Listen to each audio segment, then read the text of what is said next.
episode 92 of One Man's Opinion. Today I am reviewing the new John Kander and Fred Ebb musical New York, New York, directed and choreographed by Susan Stroman, with a book by David Thompson, co-written by Sharon Washington, and additional lyrics by Lin-Manuel Miranda, with performances at the St. James Theater at 246 West 44th Street in New York, New York.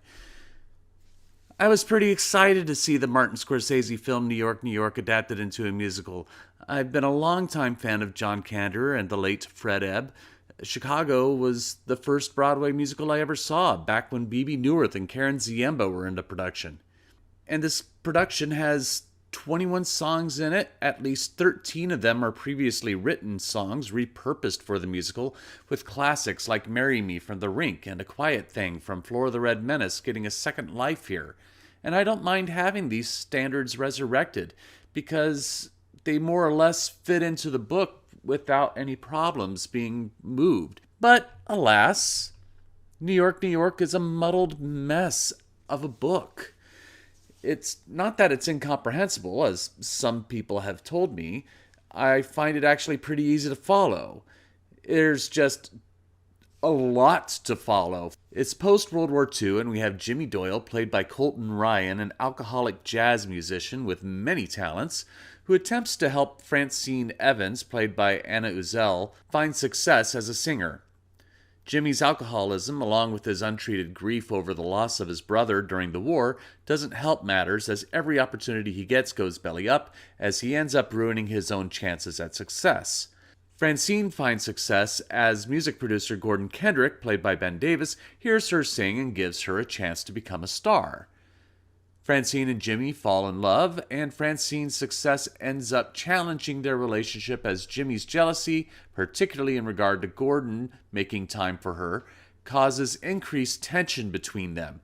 So far, all that makes a pretty decent classic story, with the potential for the classic Broadway romantic happy ending or the bittersweet tragedy. And yes, we do get one of those endings. But the problem is, if Thompson and Washington had actually focused on that plot, maybe we'd have a more textured and developed story.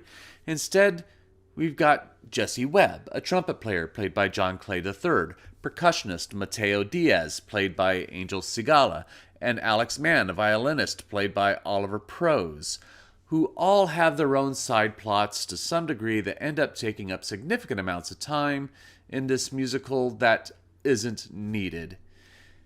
These secondary and tertiary characters don't even meet our main characters until the second act, as we follow all of their different journeys.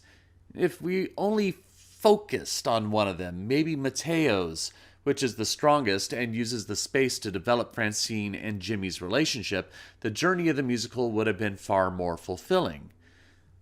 Though there are book issues, Stroman has directed a gorgeous-looking show, including several fantastic dance sequences, including an early show-stopping tap number performed by the ensemble as construction workers on the girders of an incomplete New York City high-rise. There's also a fantastic umbrella sequence. The vision of the imagery that she has for the New York Stonehenge or Manhattanhenge sunset is inspired.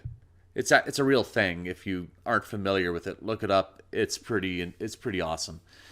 Most of the cast is great. Uzel is fantastic as Francine, and Sigala gives a moving performance as Mateo, struggling with being a musician and at least effeminate, if not gay, and also living with an abusive father. As much as I love Emily Skinner as Madame Veltri, the landlady for Jimmy and Francine, and violin teacher for Alex, she is underutilized, and in a contradiction of sorts, her character, as well as Alex, are completely unnecessary and have no significant contribution to the plot outside of their own isolated B-plot. Colton Ryan, though an excellent musician, seems to be cast primarily for his ability to play myriad different instruments, as vocally he tends to try to swallow back down everything that was coming out of his mouth, sounding like Eliza Doolittle trying to talk with marbles in her mouth.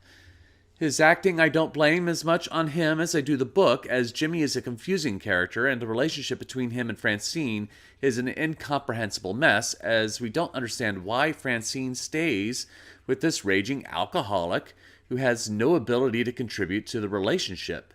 And since the first act takes place over the course of about half a year and Francine's success grows, it doesn't make any sense for her to tolerate him. And this reinforces my belief that less of the other subplots and building on Francine and Jimmy's relationship would have helped the story significantly. Now, I know you're thinking, but Tim, Colton Ryan's nominated for a Tony. How could you be saying that? Well, it's because I'm a critic. And just because the Tonys have decided that he is worthy of a nomination doesn't mean that I need to change my opinion because of it. The Tonys have been wrong before, in my opinion.